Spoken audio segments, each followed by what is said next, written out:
Hello दोस्तों, स्वागत है आपका। आज हम लोकल गवर्नमेंट के एमसीक्यू क्वेश्चन करेंगे। तो चलिए इसको स्टार्ट करते हैं। सबसे पहला क्वेश्चन आपका कि which committee recommend the grant of constitutional status to local government bodies and when to choose the right. तो ऐसी कौन सी कमेटी थी जिसने एक तरीके से जो हमारी स्थानीय सरकार है, जो लोकल गवर्नमेंट है, उसको संवैधानिक दर्जा प्राप्त करने की वकालत करी, है ना। तो इसका जो आंसर है वो होगा आपका ऑप्शन नंबर सी, यानी कि थुंगन कमेटी 1989। ओके, तो पहले क्वेश्चन का आंसर आपको समझ आ गया होगा कि कौन सी कमेटी थी। तो थुंगन कमेटी 1989। चलिए अगला सवाल है, from which country we adopt the idea of local governance. तो देखिए, जो लोकल गवर्नेंस का जो आइडिया है, लोकल गवर्नेंस आपको पता होगा ना, जो वही नगर निगम सुना होगा आपने, ग्राम पंचायत सुना होगा, वही। तो ये आइडिया हमने किस देश से लिया? तो ये जो हमने लिया था, ये हमने लिया था ब्राज़ील से। ब्राज़ील एक देश है, वहाँ पर लोकल गवर्नेंस थी, तो वहाँ के चीज़ों को देख करके भारत ने भी इस चीज़ को अपनाया। अगला है, when were the 73rd and 74th constitutional amendment pass यानी कि पास कब किए गए और उनको इम्प्लीमेंट कब किया गया, ये पूछा जा रहा है। तो दोनों के जो संविधान संशोधन थे, इनको जो पास किया गया था वो 1992 में किया गया था, और इसको जो इम्प्लीमेंट किया गया था वो 1993 में किया गया था। ओके, चलिए फोर्थ क्वेश्चन क्या है, local government is the subject of the dash list of the constitution. तो डैश लिस्ट मतलब ये कौन से लिस्ट में, मतलब इसके सब्जेक्ट एक तरीके से, तो इसका जो है 11th लिस्ट, ठीक है, 11th list of the constitution.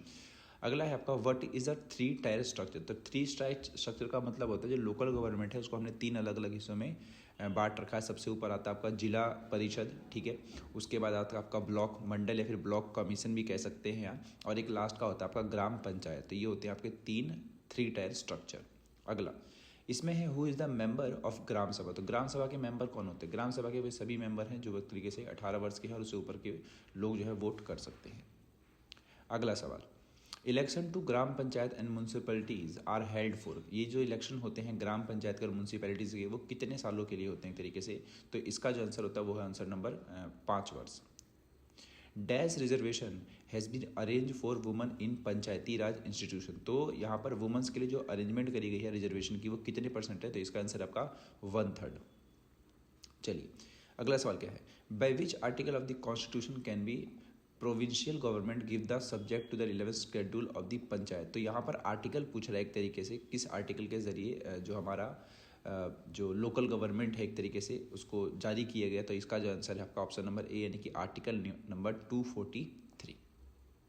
चलिए अगला, which officer has been given the responsibility of election of Panchayati Raj institution choose the right. तो यहाँ पर पूछा गया है कौन सा ऐसा ऑफिसर है जो रिस्पॉन्सिबिलिटी लेता है एक तरीके से पंचायती राज के संस्थान के इलेक्शन करवाने में। तो इसका जो आंसर होता है वो होता है आपका election commissioner of the state. इस बात का ध्यान रखें कि जो लोकल गवर्नमेंट होती है उसका इलेक्शन कौन कराता है? Election commission of the state कराता है। ठीक है, चलिए आगे बढ़ते हैं।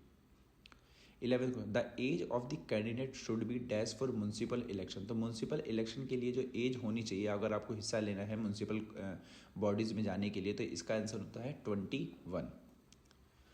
हाँ, अब यहाँ पर है राइट द फॉलोइंग करेक्ट। अब यहाँ पर जो सेंटेंस लिखा हुआ है इसमें 1-2 वर्ड गलत होंगे, उनको हमें ठीक करके लिखना है। जैसे कि 73rd constitutional amendment related to the local governments of the centre.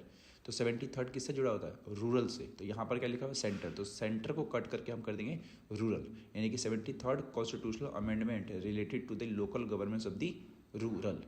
अगला, there is a provision for reservation for SC/ST in the proportion to their demand, है ना। तो क्या उनकी मांग के अधिक हिसाब से रिजर्वेशन दिया जाता है? तो ऐसा नहीं है, उनकी पॉपुलेशन के हिसाब से। तो यहाँ पर जो देयर डिमांड लिखा है तो यहाँ पे हम कर देंगे देयर पॉपुलेशन। थर्ड क्वेश्चन आपका कि the 74th constitutional amendment is related to local governance of the village. तो देखिए 74th जो आपका होता है वो अर्बन एरिया के लिए होता है, और जो 73rd होता है वो किसके लिए होता है? विलेज के लिए होता है। तो यहाँ पर हमने विलेज किया था फर्स्ट वाले में, तो यहाँ पर हमें क्या करना पड़ेगा? यहाँ पर करना पड़ेगा हमें अर्बन। ठीक है, चलिए इसमें है choose the correct and incorrect. तो इसमें सही और गलत बताना है। पहला क्या है? The agriculture and irrigation the subject of 11th schedule. बिल्कुल सही है, तो ये होगा करेक्ट, क्योंकि 11th शेड्यूल जो है आपका 73rd से जुड़ा हुआ है, और जो होता है रूरल गवर्नेंस का, तो रूरल वाले में ही तो खेती बाड़ी का काम होगा ना एक तरीके से, तो ये सही है। दूसरा क्या है? Education rural electrification does not come in subject of the 11th schedule. तो ये भी गलत है क्योंकि आते हैं, यहाँ पर लिखा ना not come in the subject of 11 schedule, तो ये गलत है क्योंकि ये आते हैं। तो इसका भी क्या होगा आपका, ये होगा आपका इनकरेक्ट। एक तरीके से क्या होगा, इनकरेक्ट होगा। क्यों? क्योंकि ये जो सब्जेक्ट इसने बोले ये 11 शेड्यूल में आते हैं और यहाँ पर ये क्वेश्चन कह रहा है ये नहीं आते हैं, इसीलिए इसको हम इनकरेक्ट कहेंगे। ओके, सी क्या है आपका, Panchayati Raj system in all the state has a 3 tier structure, तो ये भी सही है। जो पंचायती राज सिस्टम है उसका जो स्टिकर बोल रहा हूँ मैं, जो सिस्टम है वो 3 अलग अलग स्ट्रक्चर में बटा होता है, जो कि मैंने आपको होता है जिला, ब्लॉक और ग्राम। अगला, lake of fund is problem for local government, तो ये भी पॉइंट सही है क्योंकि इनको सच में पैसे की काफ़ी ज़्यादा दिक्कत होती है लोकल गवर्नमेंट को। और यही थे आपके 13 क्वेश्चन। ठीक है, मिलते हैं अगली वीडियो में, तब तक के लिए गुड बाय।